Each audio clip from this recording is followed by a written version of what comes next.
Halo guys, jumpa lagi di channel Febri Vlogger. Kali ini saya akan coba untuk tes fitur waterproof dari smartwatch Timevertank X Watt, teman-teman.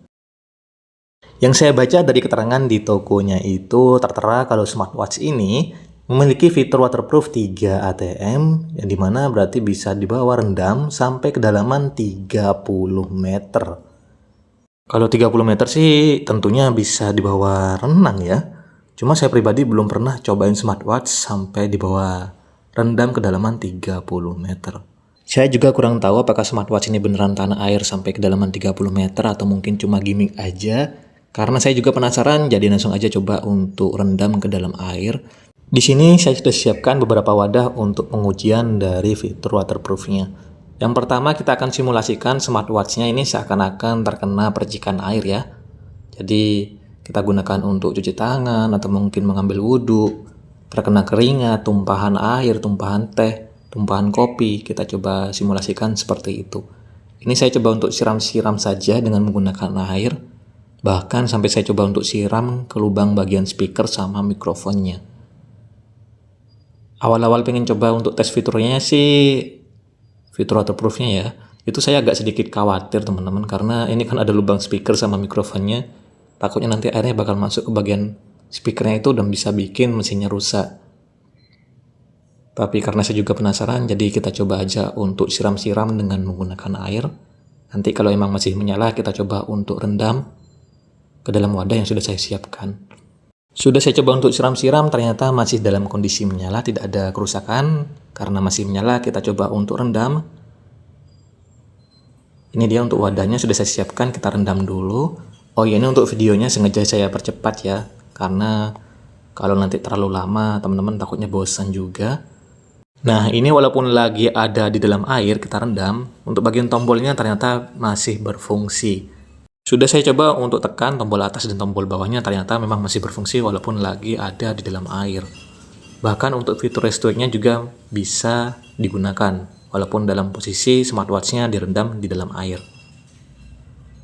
Kalau menurut saya pribadi sih untuk smartwatch ini kalau di bawah renang mungkin masih belum rekomendasi, walaupun memang ada keterangan bisa memiliki fitur waterproof sampai kedalaman 30 meter, tapi saya tidak merekomendasikan smartwatch ini untuk di bawah renang. Ingat lagi dengan harganya teman-teman. Saya juga kurang yakin kalau sampai di bawah renang sampai kedalaman 30 meter. Kalau cuma terkena intensitas air yang cukup ringan, cukup sedang, atau digunakan untuk aktivitas air yang ringan ya, seperti cuci tangan, mengambil wudhu, atau yang lainnya terkena air hujan, mungkin ya masih aman-aman saja dan tidak akan mengalami kerusakan mesin. Tapi kalau sampai di bawah renang, saya tidak merekomendasikan buat kalian. Ini saya coba untuk rendam-rendam dan ternyata untuk bagian dari touchscreen-nya ini masih lancar-lancar aja. Ini smooth dan tidak ada yang namanya nge-lag ataupun ngebug di bagian sistem UI-nya. Karena masih menyala, saya coba untuk rendam lagi. Kita biarkan dulu di dalam air. Dan buat teman-teman yang mau beli smartwatch ini, untuk harganya ini bervariasi ya. Mulai dari 200 ribuan sampai 280 ribu. Kalau yang 280 ribu, kalian nanti bakal dapat bonus 2 strap. Yang pertama strap berwarna silver dan yang kedua strap yang menggunakan model rantai. Ini saya beli yang dapat 2 strap, cuma strapnya tuh ada di dalam jadi nggak bisa saya tunjukkan. Saya pakai strap yang warna hitamnya. Untuk desainnya dia sudah menggunakan frame metal, ini yang bikin mewah sih. Dan kelihatan kalau memang smartwatch ini itu kuat banget teman-teman. Karena memang sudah lulus standar militer. Sudah dicoba 12 tes untuk standar militernya dan ternyata ini memang sudah lulus teman-teman. Jadi ya untuk durability-nya nggak perlu teman-teman ragukan lagi. Untuk ketahanannya ini sudah kuat banget ya, apalagi untuk harganya sudah sangat terjangkau. Untuk tampilan dari layarnya memang masih belum menggunakan layar AMOLED, masih menggunakan layar TFT Ultra HD. TFT-nya bukan TFT yang seperti smartwatch di bawah 100 ribu, 200 ribuan teman-teman. Ini jauh lebih kinclong, lebih terang, dan lebih tajam juga sih. Kalau saya bandingkan dengan smartwatch Hilo Iron Neo, lebih bagus smartwatch ini teman-teman. Dari bagian bodinya sama layar jauh lebih bagus ini. Sudah saya bandingkan, padahal untuk harganya jauh lebih mahal yang di model Hilo Iron Neo dibandingkan ini. Tapi saya lebih suka smartwatch yang model ini teman-teman. Karena memang untuk bagian bodinya sudah terbuat dari frame metal. Untuk ukuran layarnya berukuran 2 inch dengan resolusi 320 x 385 pixel. Oh iya, ini masih belum ada fitur AOD, Always on Display masih belum tersedia. Cuma ada fitur Wrist to Wake saja. Untuk fitur Tap to Wake dan juga Cover to Sleep masih belum tersedia. Untuk daya tahan baterainya memiliki daya baterai di 400 mAh yang bisa bertahan kurang lebih sekitar 10 harian dalam pemakaian normal.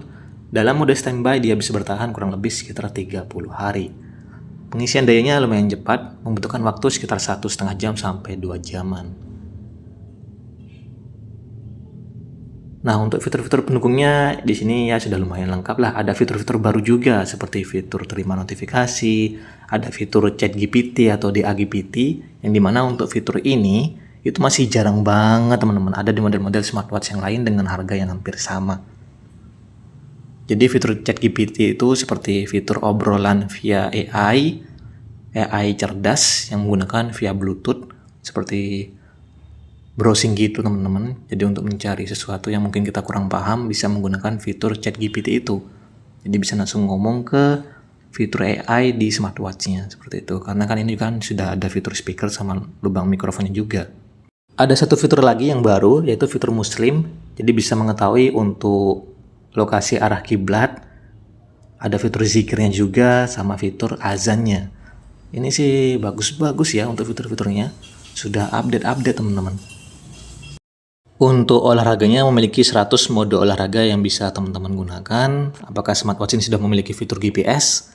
Jawabannya masih belum tersedia kalau untuk fitur GPS bawaan dari smartwatchnya. Kalian bisa menggunakan fitur GPS tapi dengan menggunakan aplikasi David. Dan tentunya untuk GPS-nya itu menggunakan GPS yang ada di handphone yang lagi kalian pakai. Kalau terhubung dengan Strava atau bisa share data dengan menggunakan Strava, jawabannya bisa teman-teman. Di aplikasi David itu ada atau bisa mengkoneksikan ke Strava seperti itu. Cuma saya pribadi belum pernah untuk koneksikan smartwatch ini ke fitur Strava-nya. Sudah saya coba untuk rendam-rendam, saya siram-siram dengan menggunakan air dan ternyata untuk smartwatch-nya masih dalam kondisi menyala, tidak ada kerusakan mesin. Untuk touchscreen-nya masih lancar-lancar aja, sensornya masih berfungsi dengan baik.